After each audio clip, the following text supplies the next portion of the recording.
Mais avant le JT, c'est l'heure de votre rubrique quotidienne. On vous dit tout avec vous, Julie Jacquard. Bonjour Julie. Bonjour Emmanuel. Et aujourd'hui, vous allez tout nous dire sur ce que l'on appelle le mal du siècle. C'est le mal de dos. Eh oui, la faute à la sédentarité. On bouge de moins en moins. On passe la majeure partie du temps assis devant un ordinateur, dans sa voiture, sur son canapé.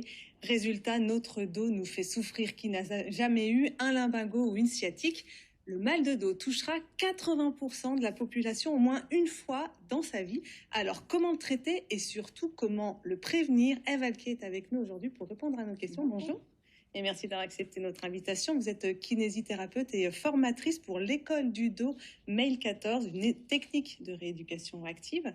Tout d'abord, il existe plusieurs douleurs dans le dos. Est-ce que vous pouvez nous rappeler, nous expliquer les principales? Oui, puisque effectivement le dos est constitué de plusieurs étages. Les cervicales, situées en haut, donc qui peuvent donner des douleurs de type cervicalgie.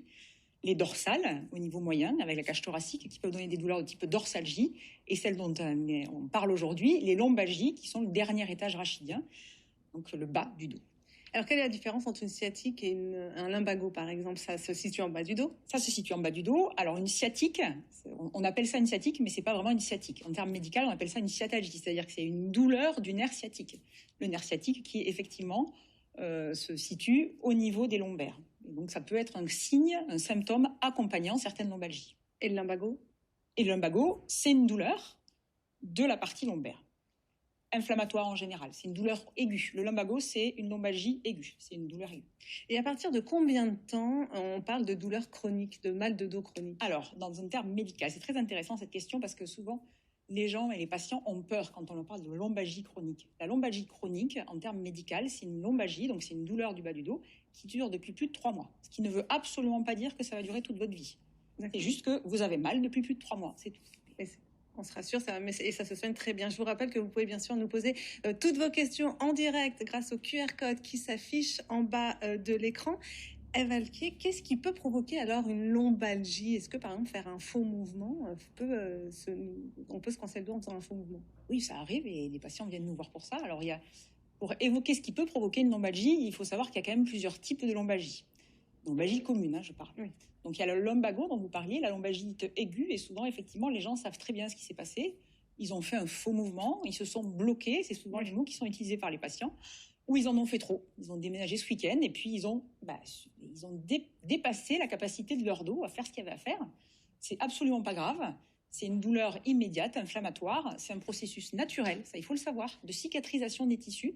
Le dos se solidarise, on va dire, ou se protège pendant un temps, et puis après, il faut le remettre en mouvement pour que ça aille mieux. Et donc, en général, les gens identifient très vite ce qui s'est passé à l'origine. Et puis ensuite, il y a ce qu'on appelle la lombalgie chronique, dont vous avez parlé juste avant, où on peut aussi parler de lombalgie récidivante, c'est-à-dire des épisodes de douleur qui viennent de manière récidivante. Et dans ces cas-là, écoutez, c'est plurifactoriel. Donc, il faut évaluer. Est-ce que c'est la sédentarité? Ça peut être le fait que les patients perçoivent qu'ils ont un dos fragile, le fait que les patients perçoivent qu'ils catastrophisent un peu leur pathologie. Et d'ailleurs, maintenant, l'HAS a tendance à dire que dans un premier épisode de lombalgie, donc le lumbago, on conseille de ne pas faire d'examen médical parce que les gens ont tendance après à figer ou à se focaliser sur leur pathologie, parce qu'il y a de l'arthrose. En fait, il faut savoir maintenant que scientifiquement c'est prouvé, la plupart des gens qui n'ont jamais mal au dos peuvent aussi avoir de l'arthrose, peuvent aussi avoir des problèmes. Oui, ça ne provoque pas forcément des douleurs, mais quand on a comme ça mal au dos de façon répétitive, c'est parce qu'on a un dos qui n'est pas musclé, par exemple? Pas forcément. Pas forcément, ça n'a rien à voir. Non, c'est pas une question de capacité musculaire. Ça peut être une problématique qui peut être articulaire, ça peut être une problématique musculaire. En fait, ça peut être le stress mérite aussi. De faire un bilan. Le stress joue aussi dans ces risques de chronicisation, dans ces facteurs de risque de chronicisation. Il y a la sédentarité, il y a le stress, il y a la mauvaise perception de son dos, c'est ce que je vous disais, la catastrophisation, le fait qu'on soit passif dans notre traitement, ça il faut le savoir. Si vous avez un premier épisode de lombalgie et que vous êtes passif dans votre traitement, c'est-à-dire que vous n'êtes pas acteur, vous n'avez pas une mise en mouvement, ça aussi un facteur de chronicisation de la lombalgie. Alors arrêtons-nous un instant sur ces chiffres qui montrent que le mal de dos n'est pas exclusivement réservé aux plus de 50 ans. 84% des 18-24 ans déclarent avoir déjà eu mal au dos. Mais paradoxalement, un Français sur 5 déclare ne rien faire en cas de lombalgie. Eve Alquier, les jeunes, les enfants donc ne sont pas épargnés non plus. Qu'est-ce qu'on fait quand un enfant se plaint du dos? Alors déjà, vous pouvez consulter le médecin généraliste pour voir ce qui peut être à l'origine de cette lombalgie. C'est en première intention. Il faut savoir que les jeunes ne sont pas épargnés parce qu'ils ne sont absolument pas épargnés par la sédentarité. Vraiment Le point noir, la sédentarité. C'est le point noir, en fait. Il faut savoir que l'OMS recommande 1 heure de sport par jour pour les moins de 25 ans, pour nos jeunes, et 4 jeunes sur 5 ne respectent pas ces recommandations. La sédentarité, c'est le point noir, on l'a dit. On a aujourd'hui quand même de plus en plus de métiers où on reste assis toute la journée. Quelle est la meilleure position pour pas se faire mal au dos dans ces cas-là? Ou les meilleures positions?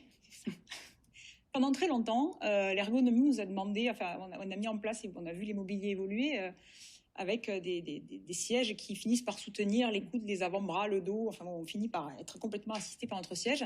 Et pour autant, on n'a pas forcément beaucoup plus de résultats sur les problèmes de dos et sur les douleurs de dos.